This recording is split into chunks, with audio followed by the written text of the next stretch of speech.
வெளியில நல்ல குளிரா இருக்கு. இந்த நேரம் ஒரு வாய்ப்பெனும் பிளேன் டீயும் குடிச்சா இப்படி இருக்கும். ஒரு பாத்திரத்துல 1.5 கப் செல்ஃப் ரைசிங் ஃப்ளார் எடுத்துக்கொள்ளுங்க.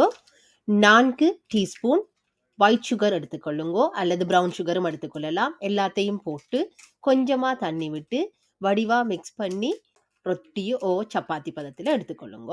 ஒரு 30 நிமிடம் அந்த மாவை தனியாக மூடி வைத்துக்கொள்ளுங்க. ஒரு பேனில் எண்ணெய் விட்டு சூடாக்கி நீங்கள் குழைத்து வைத்த மாவை நல்ல மொழுண்டு உருண்டைகளாக பிடித்து அந்த எண்ணெய்க்குள் போட்டு பொரித்து எடுத்துக்கொள்ளுங்க. எல்லா வாய்ப்பனும் பொரித்து எடுத்த பிறகு இன்னொரு டிஷ்ஷில் பவுடர் ஆக்கின ஒயிட் சுகரும் சினமன் பவுடர் கருவா பவுடரும் சேர்த்து மிக்ஸ் பண்ணி வைத்துக்கொள்ளுங்க. நல்ல குண்டு குண்டா வாய்ப்பன் செய்து எடுத்தாச்சு. இந்த பவுடரில் போட்டு அப்படியே ஒருக்கா பிரட்டி எடுக்க போகிறேன். வெளியில் முரண்டு உள்ளுக்கு நல்ல சாஃப்டாக சினமன் ஃப்ளேவர் வாய்ப்பன் செய்தாச்சு. இனி என்ன ஒரு பிளேன் டீயை போட்டுட்டு குடிக்க வேண்டியதான். மீண்டும் இன்னொரு வீடியோவில் உங்களை சந்திக்கிற வரைக்கும் தேங்க்யூ, பாய்.